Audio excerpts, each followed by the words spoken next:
loves chocolate, but do you really know where it comes from? As of 2014, 1.4 million children from ages 12 to 16 are harvesting the cocoa to make the chocolate. The children are sold by their parents or sometimes stolen from Mali, Burkina Faso, and Togo. These slaves work 80 to 100 hours a week. About 60% of the world's chocolate comes from Côte d'Ivoire and Ghana. Other producing countries are Indonesia, Cameroon, Nigeria, Brazil, Ecuador, and Malaysia. Chocolate is an $80 billion global industry, and demand is expected to rise 30% by 2020. However, supply chain inefficiencies mean smallholder farmers in Côte d'Ivoire, where 35% of the world's cocoa comes from, are unlikely to capitalize on this. They currently receive just 6% of the price paid for chocolate, almost 3 times lower than the 16% they received in the 1980s. Here's the story of a young cocoa slave in West Africa. On this farm, we find Abdul. He's survived 3 years of work. He's just 10. He earns no wages for his work, he says, just food, the occasional tip from the owner, and the torn clothes on his back. Put in the simplest of terms, Abdul is a child slave. We move away from the group so he can speak more freely, and through our translator, he tells us his story. If he had a choice, he wouldn't work.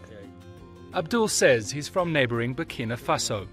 When his father died, he says, a stranger brought him to Ivory Coast. Abdul has never eaten chocolate. Tells us he doesn't even know what cocoa is for.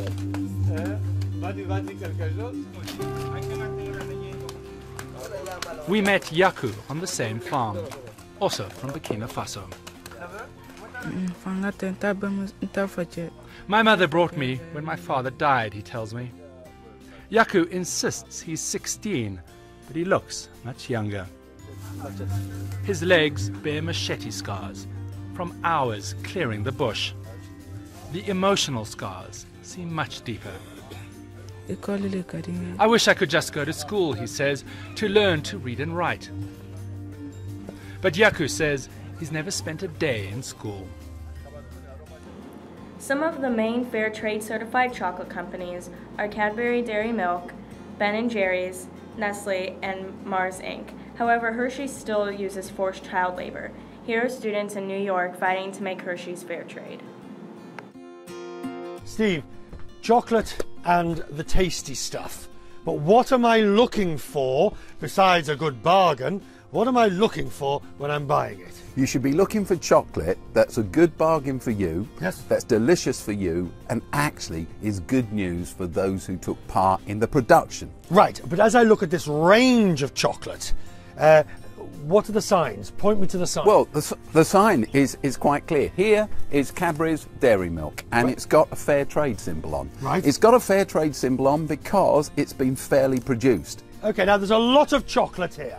A lot of chocolate. Lots of brands, lots of manufacturers, but here's a Kit Kat. A 4-finger Kit Kat, Nestle, Kit Kat, fairly traded. Hang on, Steve. You've got 4 bars fairly traded, 4 bars not, 4 bars not. The white ones are not. So why would any company not do both? The truth is this: in order to produce fairly traded cocoa, you've got to invest in the lives of those who are producing that cocoa. You've got to treat them fairly. You see, here's Galaxy, and Galaxy says on it Rainforest Alliance. Rainforest Alliance and fairly traded are 2 different systems, but they both tell you that there was no slavery involved in the production of this bar. Everyone loves drinking their morning cup of coffee. But do you ever stop and think where it might come from?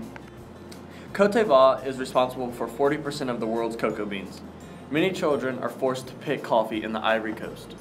A BBC reporter found a group of 10 young children who were paid at most $1 between them for a day's work.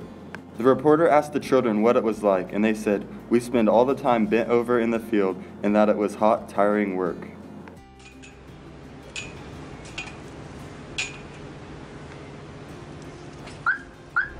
Auf dieser Finca sollen bis zu 800 Erntehelfer arbeiten.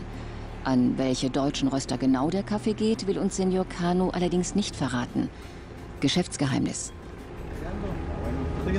Der Finquero Rodrigo Villatoro heißt uns willkommen und sofort macht er die Regeln klar.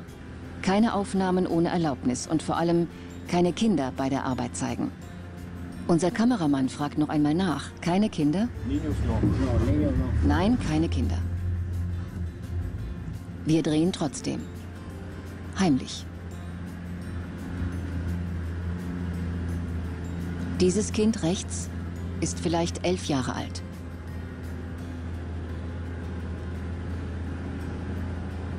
Auf der rund 1 Kilometer langen Fahrt hoch zu den Pflückern entdecken wir ungefähr noch 20 Kinder, die schleppen müssen. Wie auch dieses Kind auf der linken Seite.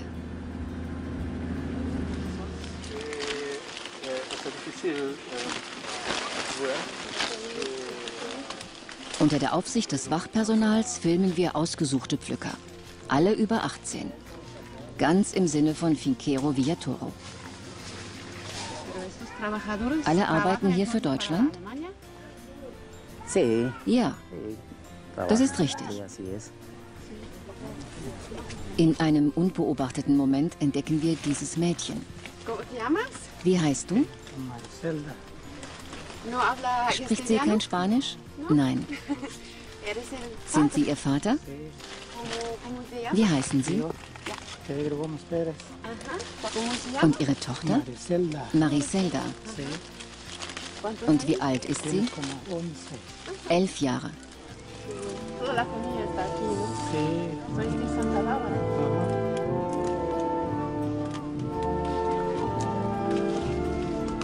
Und hier irgendwo wohnt Mariselda. Zusammen mit Hunderten anderer Tagelöhner. Ganz zum Schluss hat uns Finquero Villatoro doch noch einen Röster verraten, an den er liefert. Nespresso. Ausgerechnet Nespresso.